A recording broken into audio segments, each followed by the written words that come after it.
जय माता दी बहनों, संगीत सागर में आज मैं फिर से आपका स्वागत करती हूँ। आज मैं संकटा माता खिलाने की दूसरी कहानी सुनाऊंगी, सुनिएगा। अगर आपको अच्छी लगे तो प्लीज लाइक करिएगा, फॉलो करिएगा। जय माता दी। एक नगर में राजा और रानी दोनों रहते थे और रानी के कोई भी औलाद नहीं थी। राजा इस बात से बहुत परेशान रहते थे कि हमारे न रहने पे हमारे राजपाट को कौन संभालेगा। इस बात से राजा बहुत ही परेशान रहते थे। एक दिन बहनों क्या होता है कि बृहस्पति वाले दिन शाम को मोहल्ले की एक औरत उनके यहाँ आई और कहती है, हे रानी, कल हम शुक्रवार है, कल हम संकटा खिला रहे हैं, संकटा खाने जरूर आना। तो रानी ने कहा, ठीक है, कल आएंगे हम संकटा खाने। बहनों जब वो संकटा खाने के लिए उस महिला के घर गई तो वहां उन्होंने रानी ने पूछा कि हे बहनों, ये बताओ संकटा माता खिलाने का क्या महत्व है। तो उन लोगों ने बताया, कहा कि हे रानी, जो भी मिन्नत मानो संकटा माता अवश्य पूरी करती हैं और संकटा माता में बहुत ही शक्ति है। तो रानी बोली, अगर ऐसी बात है तो हमारे अगर संकटा माता औलाद दे दे तो हम भी संकटा खिलाएंगे। और इस तरह से कह के रानी अपने घर को आ गई। जब घर आई तो दासी से बताया कि उनके यहाँ संकटा खाने गए थे और सब बहनों ने बताया कि संकटा खाने का क्या महत्व है। तो हमने वहाँ मिन्नत मान ली और कहा कि अगर हमारे बेटा होएगा तो हम संकटा जरूर खिलाएंगे। ये बात दासी को उन्होंने बताया था। फिर ये बहनों क्या होता है, कुछ दिन के बाद रानी गर्भवती होती है और रानी के 9 महीने के बाद सुंदर सा पुत्र प्राप्त होता है। तो पुत्र प्राप्त होने के बाद दासी कहती है कि हे रानी, तुमने संकटा मानी थी और संकटा खिला दो। तो बोली दासी, खिला देंगे, अब हुआ है बेटा, मुंडन होने तो फिर खिला देंगे। मुंडन हो गया तो दासी ने कहा, हे रानी, अब तो खिला दो, मुंडन भी हो गया। तो रानी कहती है कि दासी, छेदन हो जाने दो तब खिला देंगे। छेदन हो जाता तब दासी ने याद दिलाया, बोली कि दासी, जनेऊ हो जाने दो तब खिला देंगे। जनेऊ हो गया तब फिर दासी ने याद दिलाया, बोली अरे शादी होने दो फिर खिला देंगे। अच्छा, इस तरह करते करते रानी टालती गई। जब राजकुमार की शादी तय हो गई तो संकटा माता गुस्सा हो गई कि बताओ, खिलाने के लिए कहा था हमको और खिलाया नहीं है, शादी कर रही है। और जा करके जिस राजकुमारी से शादी तय की थी उसी राजकुमारी के पास संकटा माता प्रकट होती हैं और कहती हैं, हे राजकुमारी, तुम परेशान मत होना, हम 7वें भावर में तुम्हारे पति को वो कर लेंगे, हरण कर लेंगे और इस बात से तुम परेशान मत होना। राजकुमारी बहुत रोई कि हे माता रानी, अगर आपने राजकुमार को उजह लिया तो हम कैसे रहेंगे।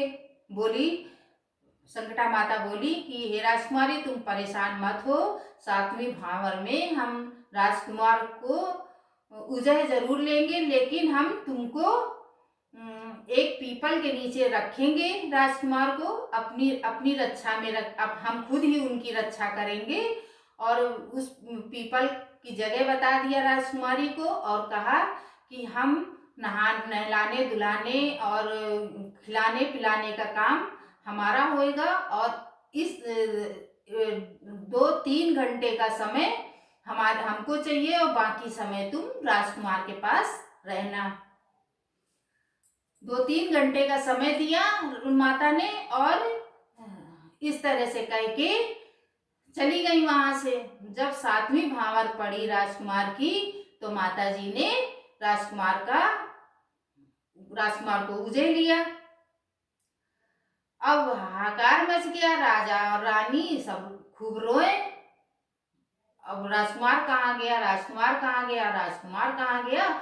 इस तरह से राजा रानी बहुत ही दुखी रहने लगे और राजकुमार को माता जी ने उजै लिया और जहाँ पे राजकुमारी को बताया था वहीं पे राजकुमारी जब माता जी तैयार करने और खिलाने पिलाने उनको नहलाने धुलाने आए, उस टाइम पे उसी जगह पीपल के पेड़ के नीचे दूर बैठी रहती थी। और जब माता जी चली जाती थी तो राजकुमारी अपने पति के साथ रहती थी।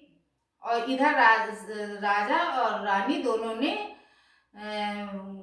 दोनों बहुत दुखी रहने लगे।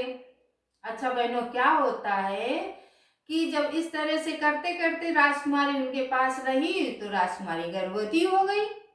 अब गर्भवती हो गई, अब वहाँ वो जो मोहल्ले के जो लोग होते हैं तो उसके ऊपर लाछन लगाने लगे कि बताओ ये बैठी है पीपल के नीचे और बताओ ये गलत है, तभी तो ये गर्भवती हुई, इसके जो है बेटा कैसे आया, पेट में बच्चा कैसे आया। अब वे इस कलंक से बचने के लिए अब रोने लगी वो। अब क्या करे, माता जी से प्रार्थना किया, माता जी ये आपने क्या किया, आप बताओ हम क्या करें, अब मुंह कहाँ हम छुपाए। तो माता जी ने कहा परेशान मत हो बेटी, और तुम उसी राजा रानी के यहाँ अपनी व्यथा बता करके उनके यहाँ आसरा लो जाके, उन्हीं के यहाँ रहो जाके। अब ये क्या होता बहनों, वो राजकुमारी राजा रानी के दरवाजे पे जाती है, दुखी होके बैठती है और उसकी हालत ये देख करके नौकर लोग राजा को बताते हैं कि हे राजन, कोई महिला बाहर बैठी है, वो बहुत ही गरीब लगती है और उसके बच्चा पेट में है, बेसहारा है। वो कहती हमको इस घर में शरण दे दो और राजन आप ही सोचो कि क्या होना चाहिए, कैसे कैसे क्या करना, आप खुद उससे मिलो। राजन ने कहा कि ठीक है, हम आते हैं बाहर। जब राजा बाहर आए तो उन्होंने कहा कि ए लड़की, तुम कहाँ का कलंक लेके आई हो और हमको बदनाम करोगी, हमारे घर में रहोगी तो लोग क्या सोचेंगे। तो रानी भी पीछे पीछे आ जाती है। रानी कहती है कि क्या बात है राजन, तो बताते हैं, पता नहीं ये कहाँ का कलंक लेके आई है और कहती है अपने घर में शरण दे दो, और देंगे तो कैसे लोग क्या कहेंगे। रानी तो महिला ही महिला को समझ सकती है। रानी ने कहा हे राजन, इस लड़की को, बेसहारा लड़की को सहारा दे दो।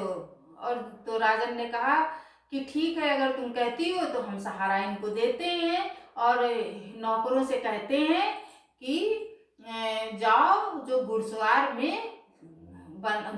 है उसमें इस लड़की को रख दो। अच्छा, वो लड़की वहां पे रहने लगी, बहू उनके घर की। रहते रहते उसके 9 महीने के बाद लड़का हुआ।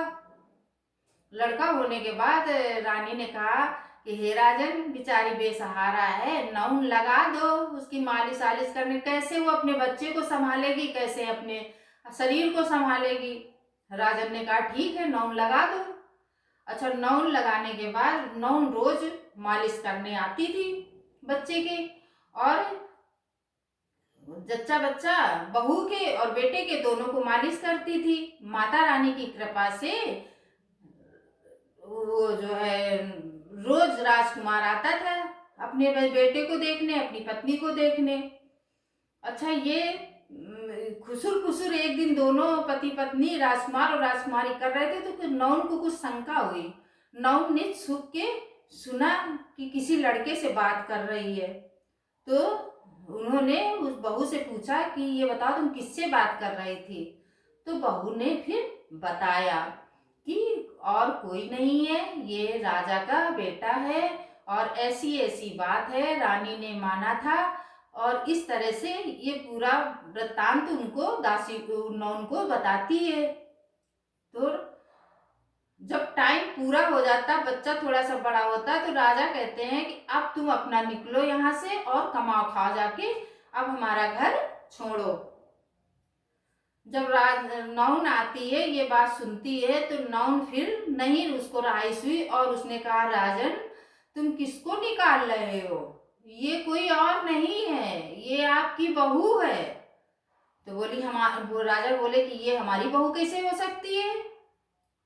तब नौन ने बताया कि रानी से पूछो, उन्होंने संकटा खिलाने के लिए माना था, उन्होंने संकटा खिलाया और ऐसे ऐसे माता रानी ने राजकुमार को उजह लिया था और ये जो है आपकी बहू है और कोई नहीं है, आपका ही ये नाती है। राजन ने कहा ये बात है। जब राजकुमारी जब ये बात सुनी तो बहुत बिलक बिलक के रोई और खूब रोई और कहा हे राजन, ढिंढोरा पिटवा दो कि जितनी सुहागिन महिलाएं हैं सबको संगठा माता खिलाएंगे, हम सबको आमंत्रित करो, सबको बुलाओ। और 1.25 महीने का उन्होंने संकटा खिलाने का वो संकल्प लिया और बहनों उन लोगों को बुला करके संकटा खिलाया।